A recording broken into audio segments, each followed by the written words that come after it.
Facebook competes with everybody on planet Earth. Every other product now enables remote work, and Microsoft is all in on low code, no code. That and more on this week's PLG123. Let's dive in.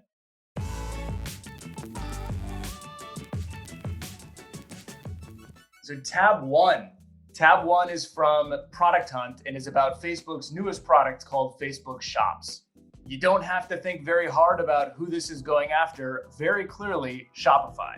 As the direct-to-consumer revolution has taken off and as Shopify has ridden the e-commerce wave, especially during quarantine, Facebook's looking at it and saying, I want in on some of that action. Facebook is certainly a behemoth, but Shopify is dominant in this category, so my bet continues to be with Shopify to own the direct-to-consumer e-commerce wave. Tab 2 is from Bloomberg and is announcing Mondaycom's newest financing round. The startup raised a boatload of capital at a $2.7 billion valuation. What's interesting is that I think about Mondaycom's product as really a project management or a work management platform. But in the world of work from home, Monday.com has leaned all the way into the messaging around remote work. So much so that the company refers to itself as the OS for remote work, or just a remote working startup, as you see here in the article. And we all know that it's not just Monday.com who's leaning into the work from home trend. Which brings me to a bonus tab.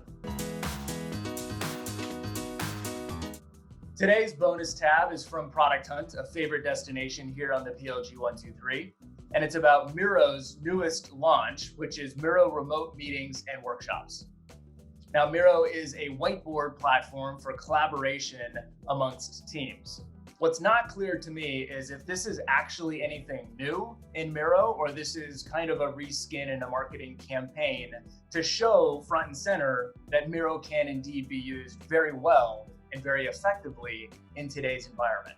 Whatever the case may be, Monday.com and Miro and all of the other myriad solutions for remote work are certainly seeing a rising tide effect during today's quarantine period. And lastly, tab 3. Tab 3 is from TechCrunch and is about Microsoft's launch of a new product called Lists. Now, Lists, at first blush, looks like a to-do list, and that's exactly what it is. But as TechCrunch points out here, that to-do list functionality is a little bit of a sneak attack in terms of what's under the hood. Given what you can do with the lists and given what you can do with the objects and how you can organize them, it starts to look a lot like a low-code or a no-code platform, and TechCrunch equates it to Airtable here.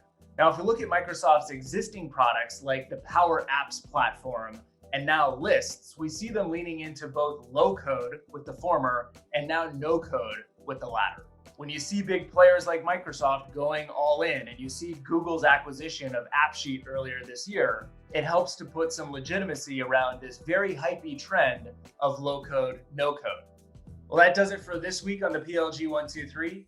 Make sure to follow me on LinkedIn for more PLG content and stay tuned for another episode drop of the PLG123 coming at you next week. Take care, everyone.